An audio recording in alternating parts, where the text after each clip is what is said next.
예수님의 사역은 출발부터 골고다까지 기도였습니다. 사역을 시작하기 전에 40일을 금식 기도하셨고, 기적을 행한 후에 홀로 남아 기도하셨고, 새벽 미명의 습관을 따라 기도하시고, 또 마지막 십자가를 앞에 두고 겟셋마네 동산에서 밤을 지새우면서 기도하셨습니다. 주님은 제자들에게 시험을 이기기 위해서 기도하라라고 하셨어요.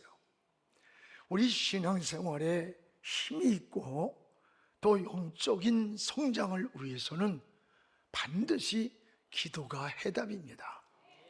기도만이 풀 수 없는 인생의 문제를 해결하는 열쇠가 되기도 하고, 그런데 누구도 나는 충분히 기도했다 라고 말할 수 있는 사람은 없습니다.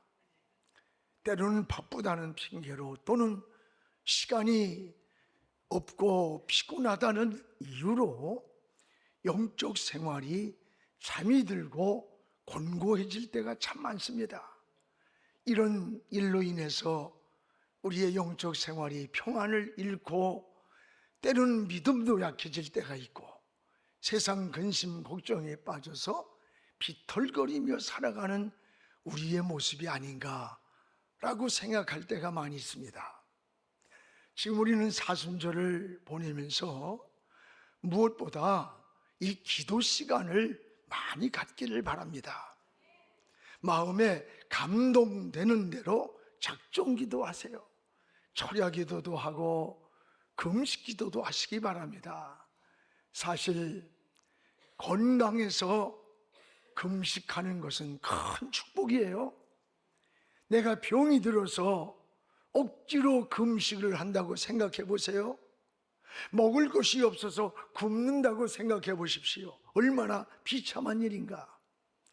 신앙은 먹을 것이 있음에도 불구하고 우리 주님을 사랑하는 마음으로 금식도 하고, 또는 죄를 지을 수 있는 그 환경의 유혹에 있음에도 불구하고 죄를 피해가는 것이 바로 은혜요 믿음의 삶인 것입니다. 여러분, 시험이 없는 세상이 아니라 시험을 이기는데 승리가 있습니다. 그래서 요한복음 16장 33절에 세상에서는 너희가 환난을 당하나 담대하라, 내가 세상을 이기었노라라고 했습니다. 여러분, 주님이 이기셨기 때문에 여러분도 기도하면 반드시 이길 수 있습니다. 주님이 기도하실 때 천사가 예수님께, 기도하시던 주님께 힘을 더하더라라고 했어요. 그렇습니다.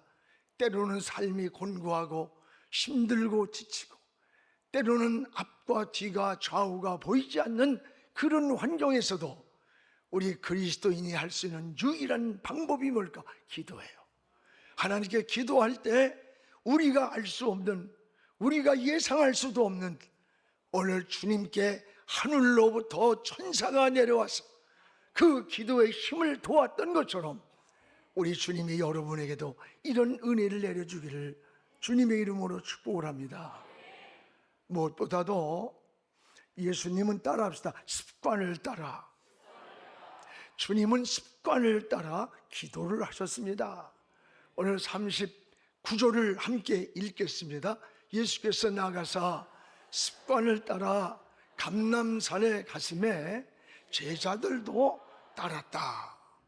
습관을 따라 감람산으로 가실 때 주님의 제자들도 따라갔습니다. 여러분, 기도의 거룩한 습관입니다. 습관은 반복을 말합니다. 반복이 습관을 만들고, 습관이 인격을 만들고, 또 인격이 일생에 좋은 우리 인생의 체질을 바꿔놓습니다. 그래서 좋은 일꾼은 저절로 되는 것이 아니고 오랜 습관이 훈련되어서 좋은 일꾼이 되어집니다. 여러분께서 제자는 태어나는 것이 아니라 훈련으로 만들어진다는 말이 있습니다. 군인의 반복된 훈련은 좋은 습관을 만들기 위해서 반복된 훈련을 하는 거예요. 우리의 신앙생활도 마찬가지입니다. 몸에 밴 기도의 그 습관이 일평생을 이끌어가는 영적 생활의 에너지가 되는 거예요. 우리 주님의 거룩한 습관은 바로 기도였습니다. 모든 삶의 영역에서 주님은 기도가 중심이 되었습니다. 좋은 습관을 우리도 훈련을 이렇게 해야 됩니다. 세계적인 거부로 유명한 빌 게이츠와 또 워런 버핏이 워싱턴 대학에서 초청 강연을 했습니다. 그 강연이 끝난 후에 학생들은 물었습니다. 어떻게 성공할 수 있었는가? 이 엄청난 거부가 될 수 있는 학생들의 이 질문을 받을 때 그의 대답은 아주 간단했습니다. 젊은이 여러분, 높은 IQ가 아닙니다. 바로 좋은 습관과 긍정적인 생각이라고 했어요. 그렇습니다. 높은 IQ가 아니라 좋은 습관이 내 몸에 있고 긍정적인 생각이 인생을 성공시킨다는 거예요. 우리가 아는 성공한 사람들이나 존경받는 사람들이 대부분 습관이 얼마나 중요한가를 그들은 강조합니다. 대부분의 행동은 이미 길들여진 습관에서 그 행동이 나오는 거예요. 그래서 3살적 버릇이 8까지 간다는 말이 어릴 때 습관이 어른이 되어서도 계속 이어진다는 뜻 아니에요? 자녀 교육도요, 어려서부터 좋은 습관을 길러주는 게 굉장히 중요합니다. 여러분, 부모가 자녀에게 물려줄 최고의 유산을 4가지로 소개한 것을 보았어요. 저는 그거 굉장히 공감합니다. 하나는 정직한 마음이라는 거예요. 2번째는 건강한 심성이고, 3번째는 거룩한 믿음이고, 4번째는 좋은 습관. 여러분, 이 4가지를 유산으로 물려주라는 거예요. 성경의 다니엘이 이런 거룩한 습관을 쫓아 기도한 사람임을 잘 알 수가 있습니다. 다니엘서 6장 10절에 보면 바벨론에 포로로 잡혀왔어도 전에 하던 대로 하루에 3번씩 저 예루살렘을 향하여 창문을 열고 하나님께 무릎을 꿇고 기도하였다고 했어요. 여러분, 사자굴 속에 집어넣겠다는 왕의 도장이 찍힌 걸 알면서도 전에 유대 땅에서 하나님을 섬길 때마다 하나님이 계시는 예루살렘 쪽에 창을 열고 하루에 3번씩 기도하던 그 거룩한 습관을 버리지 않고, 환경이 변하고 내가 비록 바벨론에 와 있을지라도 여러분, 하나님을 향하여 전에 하던 대로 기도했다는 거예요. 이 일로 인해서 다니엘은 사자굴 속에 들어가게 되었고, 그러나 하나님은 천사를 이미 다니엘서 6장 22절에 보면 천사를 이미 보내서 사자의 입을 봉하때 그랬어요. 다니엘을 지켜주었고 보호해줬고 훗날에 바벨론의 인자가 되는 큰 영광의 축복을 줬어요. 전에 하던 대로라는 말은 어렸을 때 가진 신앙의 습관이에요. 유다 땅에서부터 평생 하나님께 기도하던 몸에 배어있는 거룩한 기도의 모습을 말하는 거예요. 여러분, 이미 성장한 여러분 자녀들에게 예수 믿으라고 신앙생활하라고 바로 살라고 하면 이미 성장했고 구부러진 나무는 피려고 하면 부러지고 말아요. 어렸을 때부터 백지의 그림을 그리듯이 어렸을 때부터 다니엘처럼 신앙의 좋은 습관이 길들여져야 훗날에도 좋은 거목으로 자라게 되는 거예요. 오늘 사랑하는 여러분, 신학의 거룩한 습관은 굉장히 중요하다는 것을 기억하시기 바랍니다. 예배드리는 습관, 기도하는 습관, 또 무슨 일이든 봉사하는 습관, 경건하게 사는 습관, 정직하게 사는 습관, 긍정적으로 사는 습관은 굉장히 중요한 거예요. 오늘 예수님도 습관을 쫓아 감람산으로 기도하러 갈 때 제자들이 따랐더라 그랬어요. 우리도 몸에 밴 기도의 습관, 거룩한 믿음의 좋은 습관이 많이 있기를 주님의 이름으로 축복을 합니다. 또 하나, 주님은 왜 기도해야 하는지, 왜 기도해야 하는지를 말씀하셨어요. 오늘 주님은 기도해야 할 이유를 두 가지로 말씀을 합니다. 하나는 40절에 따라합시다. 유혹을 이기기 위해 기도하라고 했습니다. 우리 40절을 같이 읽겠습니다. 그곳에 이르러 그들에게 이르시되 유혹에 빠지지 않게 기도하라. 오늘 제자들을 데리고 감람산에 올라가서 너희가 왜 기도해야 되는 줄 아느냐? 유혹을 이기기 위해 기도해야 된다 그랬어요. 유혹은 언제나 있는 법이에요.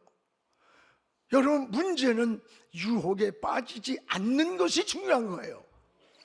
우리는 유혹하는 자를 성경에는 하늘에 있는 악의 영들, 또 원수마귀라고 했어요. 이들은 공중권세를 잡은 원수마귀는 지금도 우는 사자와 같이 산길자를 찾아 두루 다니면서 유혹하고 우리를 넘어뜨리려고 틈을 찾고 있다는 거예요. 여러분의 가정에 우리 교육자들만 이번에 대신방 이렇게 몇 개월 하는 것 아닙니다. 마귀도 여러분의 심령에 두루 찾으면서 대신방하고 있는 거예요. 여러분의 유혹하려고 틈을 찾고 이리저리 두루 다니며 삼킬자를 찾고 있다 그랬어요. 그래서 주님은 이런 유혹을 이기기 위해 어떻게 해야 되느냐? 기도해야 한다는 거. 기도가 방법이라는 거예요. 원수마귀가 공격하지 못하게 기도로 거룩한 방패를 삼으시기를 축복합니다. 손자병법에 적을 이기려면 적을 알아야 한다는 말이 있습니다. 그렇습니다. 원수마귀가 공격하는 곳이 어디인가를 알아야 돼요. 바로 여러분의 약한 곳입니다. 사람마다 누구나 약한 곳이 있습니다. 여러분, 건강이 무너지는 것이 온 몸이 약해서 무너지는 게 절대 아닙니다. 어딘가 아주 치명적으로 약한 부분이 있기 때문에 우리 몸의 전체가 무너지는 거예요. 신앙생활도 똑같습니다. 여러분, 신앙에 어딘가 약한 곳이 무너지는 통로가 되는 거예요. 마귀는 우리의 약한 곳을 너무나 잘 알고 있고, 그리고 그 약한 곳을 오늘도 공격하고 있음을 알아야 돼요. 쥐는요, 요 100원짜리 조그만 동전만한 틈만 있어도 이 쥐는 그 속으로 뚫고 들어온다는 거예요. 그 틈으로. 그래서 에베소 4장 27절에 마귀에게 틈을 주지 마라. 마귀가 들어오지 않도록 틈을 두지 말라는 거예요. 마귀의 유혹도 여러분 이까짓 것쯤 했던 작은 것들, 하찮게 여기는 그 소홀했던 부분이 우리가 넘어지고 그 틈으로 들어오는 통로가 되는 거예요. 오늘도 나의 약한 곳이 어디인가를 깨달으면서 하나님께 기도할 수 있기를 바랍니다.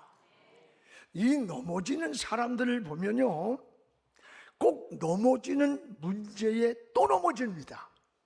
참 묘합니다. 물질로 인해서 넘어지는 사람은 꼭 물질 관계에 넘어져요. 열심히 신앙생활하고 온전한데 물질 얘기만 나오면 시험이 들었네 그래. 어떤 이성에 넘어지는 사람은요, 이성 문제에 꼭 또 넘어지는 거야. 여러분, 전과자들이 반복된 죄를 짓는 것은 거의가 헤어나지 못하는 같은 죄랍니다. 10년, 20년 동안 교도소에서 형을 살고 이를 갈면서 다시는 내가 이런 죄 짓지 않고 살리라고 다짐했는데 다시 나와서 죄를 짓는 걸 보면 똑같은 죄로 전과자가 돼 있다는 거예요. 자신의 약한 곳이 어딘가에 살펴야 돼요. 저에게도 약한 곳이 있고 여러분 한 분 한 분에게도 다 약한 곳이 있어요. 자신의 약한 곳이 어딘가 돌아보세요. 주님께 그 약한 것을 고백하시기 바랍니다. 어떤 이는 막 감정이 너무 약해. 문제만 만나도 절망하고 낙심하고 한숨 짓고는 막, 어떤 사람은 작은 일에 막 혈기를 잘 내고 분노를 잘하고, 그것 때문에 그냥 인격이 무너지고 삶이 무너져요. 사람마다 약한 곳이 있는 거예요. 나의 약한 곳이 어딘가, 주님은 그 유혹을 이기기 위해서, 그 약한 곳을 틈타는 곳을 이기기 위해 기도하라는 거예요. 또 하나, 주님은 왜 기도해야 되는지 그 이유를, 하나님의 뜻을 찾기 위해 기도해야 한다는 겁니다. 따라해봐요. 하나님의 뜻. 이 하나님의 뜻이 무엇인가를 찾기 위해서 기도해야 한다는 거예요. 오늘 42절을 우리 함께 읽겠습니다. 이르시되 아버지여, 만일 아버지의 뜻이거든 이 전을 내게서 옮기시옵소서. 그러나 나의 원대로 마옵시고 아버지의 원대로 되기를 원하나이다. 아버지의 뜻이거든 이 잔을 내게서 옮기소서. 그러나 내 원하는 대로 되지 말고 아버지가 원하는 대로 되기를 원하나이다 라고 하는 고백이에요. 여러분, 내 뜻대로 마시고 아버지의 뜻대로 되길 원한다. 오늘 여러분도 원하는 소원이 다 있을 것입니다. 그러나 여러분, 한 가지 중요한 것을 놓치면 안 됩니다. 그게 뭔 줄 알아요? 하나님의 뜻을 묻는 기도입니다. 여러분, 주님은 하나님의 뜻대로 되기를 원하시는 거예요. 아무리도 무조건 막 응답 주세요, 축복해 주세요, 이게 여러분 응답이 아닙니다. 어린아이가 칼을 달라고 하면 줄 수 있겠어요? 그 아이에게 그 칼을 준다면 그 아이는 더 위험한 일을 당하기 때문에 못 주는 거예요. 여러분, 하나님의 원하는 대로 되길 원합니다. 주님은 하나님의 아들로 육신을 입고 이 땅에 오셨어요. 배고플 때 우리와 같이 배고팠고, 피곤할 때 주무셨고, 슬플 때 우셨어요. 십자가를 앞에 놓고 할 수만 있으면 이 잔을 내게서 피할 수 있게 해주십시오. 이게 인간이 가진 마음이에요. 주님의 인성으로서의 마음이에요. 그러나 나의 원대로 하지 마시고 아버지의 뜻대로 되길 원합니다. 이게 밤새도록 감람산에서 기도했던 기도의 내용 아닙니까? 여러분, 왜 이랬을까? 우리는 하나님 앞에 내 마음도 여러분의 생각도 다 고백하지만 그 결과는 하나님 손에 맡겨야 돼요. 하나님의 뜻대로 되기를 기도해야 돼요. 왜 그럴까? 모든 주권은 하나님 손에 있기 때문에. 여러분, 생사화복의 열쇠도 하나님 손에 있습니다. 여러분, 살고 싶다고 살고 죽고 싶다고 죽는 것 아닙니다. 생명의 주인이 하나님이기 때문에 그래요. 하나님의 뜻대로 이루어지는 것이 바로 응답이라고 말하는 거예요. 가장 바르게 사는 것은 하나님의 뜻을 찾고 그 뜻을 따라 사는 거예요. 그래서 여러분도 하나님의 뜻에 자꾸 초점을 맞춰야 돼요. 삶의 우선순위를 하나님의 뜻에 맞출 때에 하나님의 평안을 누리고 길이 열리고 은혜를 누리고 하나님의 역사를 경험하게 됩니다. 그런데 우리는 때때로 내가 원하는 뜻에 맞춰지기를 기도하고 그렇게 되기를 막 그냥 띠를 쓸 때가 많아요. 마치 내가 우주를 운행하는 것처럼 착각을 합니다. 어떤 일 사업도 다 내가 성공한다고 생각해. 자식의 성공도 내가 만들어 준다고 생각을 하고 착각을 해. 아닙니다. 아닙니다. 여러분, 하나님이 도와줘야 돼요. 하나님의 뜻이 내게 이루어지기를 기도했던 거예요. 이게 마지막 겟셋만에 주님이 피와 땀이 쏟아지듯 기도했던 내용 아니에요? 하나님은 여러분께 맡긴 것만큼 책임져 주십니다. 하나님께 인생을 맡기기를 주님의 이름으로 축복을 합니다. 또한 예수님의 그 기도의 결과를 보십시오. 우리의 기도는 길 수 있어요, 시간이. 그러나 그 기도의 응답은 한순간인 거예요. 그리고 기도에는 반드시 응답이 있음을 확신해야 돼요. 오늘 여기 예수님의 핏방울이 땀방울이 변하도록 가늠산에서 방울 세워 기도하신 그 결과가 어떻게 나타났나 보세요. 43절을 우리 같이 읽겠습니다. 천사가 하늘로부터 예수께 나타나 힘을 더하더라. 천사가 하늘로부터 기도하시는 주님께 나타나 그에게 힘을 더하더라. 힘을 더하더라. 수십 번 수백 번을 읽은 말씀이지만 마음속에 다시 한번 감동이 막 강하게 와닿는 거예요. 하나님의 뜻을 물으며 하나님께 맡기며 기도하는 그 시간에 위에서 천사가 하늘에서 내려와서 예수님의 기도에 힘을 더하더라. 그렇습니다. 기도에는 반드시 이런 응답이 있습니다. 기도는 여러분 혼자 외롭고 힘들고 슬퍼서 고백하는 독백이 아니에요. 기도는 반드시 들으시는 하나님이 계십니다. 그 기도 속에 기적이 있고, 기도는 환경을 역전시키고 기도의 환란의 방패가 됩니다. 여러분 유혹을 이길 수 있는 능력을 주시는 거예요. 기도는 여러분 길 수 있지만 그러나 응답은 순간인 거예요. 주님의 역사의 사역이 바로 기도였습니다. 여러분 3년 동안 사역의 중심에 보세요. 항상 기도해요. 오늘 말씀도 습관을 쫓아 제자들과 함께 기도하러 가시는 모습을 볼 수가 있습니다. 사역의 출발도 마지막 사역도 기도였음을, 이 겟세마네 마지막 기도도 기도였습니다. 44절에 땀방울이 변해서 핏방울이 되도록 기도했어요. 기도할 때 천사가 하늘로부터 힘을 주님께 토하여 줬어요.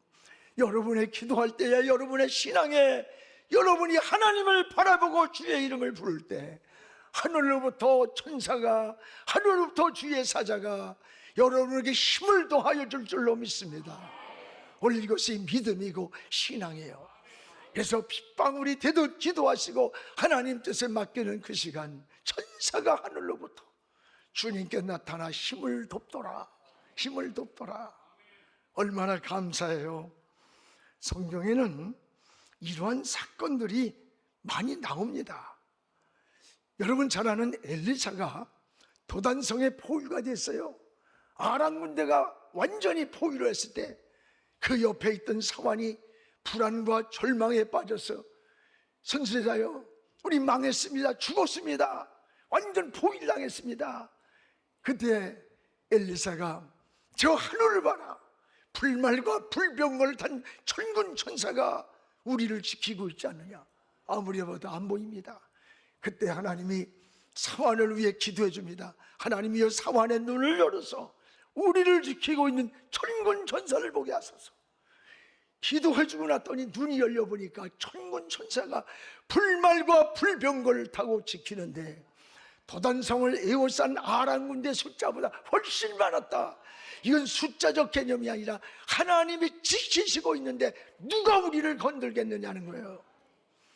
조금 있다가 다시 여러분 열왕기하 6장 17절에 보면 또 하나님 앞에 엘리사가 기도하니까 이 도단성을 에워싸고 있던 아람 군대를 다 눈을 멀게 했어요. 하나님이. 그래가지고는 눈이 어두워가지고 어디로 가야 될지 막 흐트러지고 방황할 때 그 도단성을, 갇혀있던 도단성을 엘리사와 사환이 유유히 빠져나오는 이 역사를, 드라마와 같은 역사를 보세요. 이게 하나님의 역사예요. 이게 하나님이 하신 일이에요. 하나님이 인도한 거예요. 우리의 힘이 지날 때 하나님의 손이 있습니다. 내가 끝이라고 할 때 하나님은 시작이 됩니다. 내가 못하기 위해 하나님이 하십니다. 여러분 의사가 끝이라고 해도 하나님이 살려주면 산다. 이 믿음을 가지고 가야 되는 거예요. 계시록 8장 3절에서 4절에 보면 천사가 제단 곁에서 금향로를 가지고 성도들이 기도하는 것을 옆에서 천사가 그걸 향으로 금향로에 담아서 하나님의 보좌 제단 앞으로 올리는 것을 사도 요한이가 보는 거예요. 오늘 여러분 이렇게 예배 드리는 이 시간도 우리만 드리는 게 아니야. 여기에 주님이 와 계시고, 오늘 우리가 기도하고 있을 때 여러분 곁에 천군 천사가 내려와서 여러분의 기도의 한마디 한마디를 금향로에 담아서 하나님의 보좌 제단 앞으로 그 기도를 올리고 있다는 것을 믿으시기를 바랍니다. 이것이 하나님이 하신 역사예요. 이 시간도 여러분의 기도를 이렇게 하나님의 보좌로 올리고 있는 천사들이 올린다는 거예요. 기도할 때 보이지 않는 하나님의 사자가 우리를 도와줍니다. 하늘로부터 주님의 기도를 도왔던 이 천사가 여러분의 기도도 힘을 도와주시고 인도해 주는 거예요. 저는 기도할 때마다 이런 말씀에 대한 확신이에요. 기도를 고백할 때마다 내 곁에 주의 천사를 보내서 이 기도를 하나하나 고백을 담아서 하나님의 보좌에 올리고 있음을 믿으면서 기도하는 거예요. 확신하면서 기도하는 거예요. 사랑하는 성도 여러분, 지금은 기도할 때입니다. 우리 개인으로 봐도 또 교회로 봐도 한국교회를 봐도 이 국가적으로 봐도 가장 필요한 게 뭐냐? 기도할 때야. 주님이 친히 기도의 거룩한 습관을 보여주셨잖아요. 주님이 기도하실 때 천사가 하늘로부터 힘을 더해 주신 것처럼 여러분이 하나님 앞에 무릎 꿇을 때, 여러분이 사순절의 십자가 앞에 무릎 꿇고 나갈 때 여러분의 기도를 도와주시기를 주의 이름으로 축복을 합니다.